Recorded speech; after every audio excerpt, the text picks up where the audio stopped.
Today I'm going to be showing you how to stitch and quilt all at the same time on the center unit of our Happy in the Mountains. The very first thing that I did after I made the quilt sandwich was to stitch a basting line on two opposite ends, because these areas I'm going to leave open for joining the two short sides. And then the other sides I can stitch and quilt all the way to the edge, because we've left the long 2-inch border on the long sides to join the long sides. So Happy in the Mountains, the center section, leave two opposite ends open with a 2-inch stitching line for joining the short sides. And then this is going to be stitched all the way to the edge after we have the short sides joined. Then we'll attach the long side. Okay, my Juki, I'm using the Juki because I have more operating room here. And this is a straight stitch machine only. I use my Bernina a lot on the other units, and then I could have other people stitching and quilting all at the same time to get this project done for our quilt show. But when you're using the Juki, you have to stitch very close to the line, and you can see where I marked my feathers, and it's easy to just kind of outline stitch these things when you're doing this.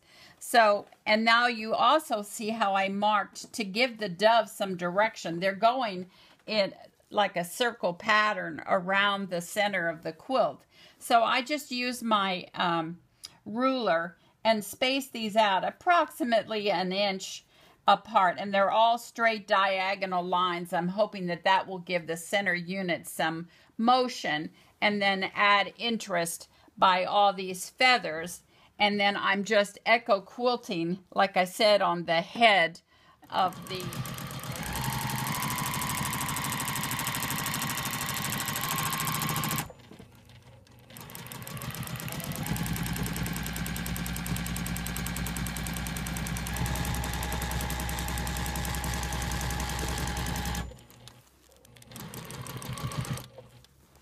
Now here's where I have to be very careful about stitching right on the edge. And I like to take a bite into the background occasionally, just so when you wash your quilt, you're not going to have these edges turn up. So for the background, and for the dove itself, I'm using a clear thread. Generally, when I'm going over a lot of dark area, I use a smoke, so the shiny, I don't want it to be shiny and clear to show. Actually, I stitched some of this area too with the wrong color invisible thread on top. And just by using this pigment pen, you can kind of make that disappear by just using the pigment pen and going over the line, like I'm going to do here on the little beak too, because I wasn't going to change thread for this little bitty thing. So I'm going to circle around on my center circle here. I like just outlining that. The more you stitch over something, the more it's going to pop, since that kind of mirrors the shapes of the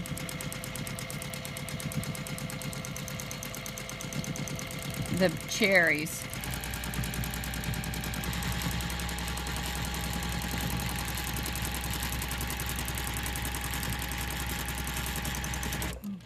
Here. Sometimes you have to stop and lift up your foot if it gets hung up.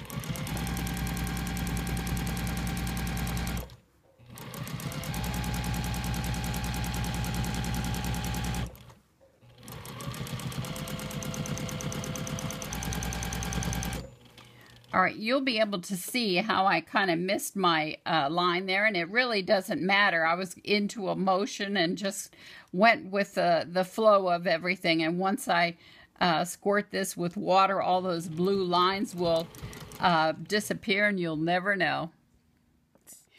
I've now put smoke invisible thread on the top because I'm stitching on this dark fabric, and I have a red bobbin thread. I thought it would be interesting to make some of the areas of the star, the big star shape, in red. But if you're a beginner quilter, I would just recommend using one color that matches the backing of the quilt. But this area to echo quilt right here, see, I have to stitch this down in the leaves. That's generally where I start. And it was such a big area to echo quilt that I just made a chalk line, and now I can just echo quilt this and go around here and echo quilt that. Right, when you're stitching and quilting all at the same time, because there's no sewing in any of these pieces yet, they're loose, the thing you do is stitch the things that are on top first, and then you go ahead and echo quilt the areas that are on back. So what I'm doing is holding the top thread, my invisible thread, and I bring the bobbin thread to the top. You don't want to have your bobbin threads dragging all the time. So put that under your presser foot, and then I take a few stitches, and then I can clip those threads so I don't have to keep holding them, and they're not going to get caught and drug along as I'm sewing. So I'm just going to stitch around that shape first. That's holding a lot of different pieces around.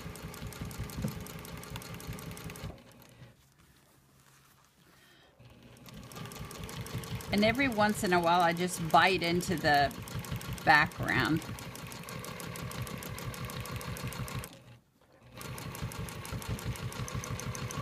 My vision isn't that great. I'm actually blind in one eye, so my depth perception is not great. But I'll stitch around that to make sure it's secure, and then I'm just going to do like a little spiral in the middle of this little cherry, and then I can work my way back.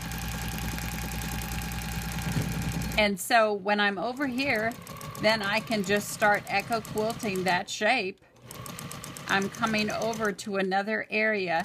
This is will be a stem. We're going to be using a colored embroidery thread to stitch these, what are little stems, to our little cherries or berries here. And I will do that. That'll be the last thing I do.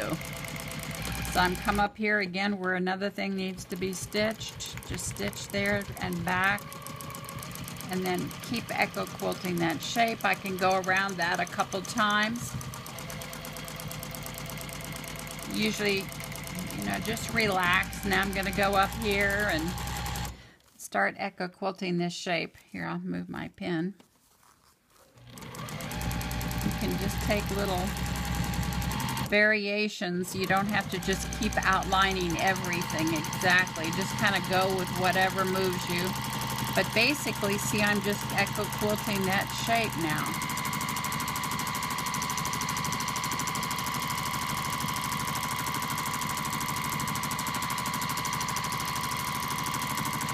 And then I just kind of end it. And then bring my thread up. And you want to bring the bobbin thread up again.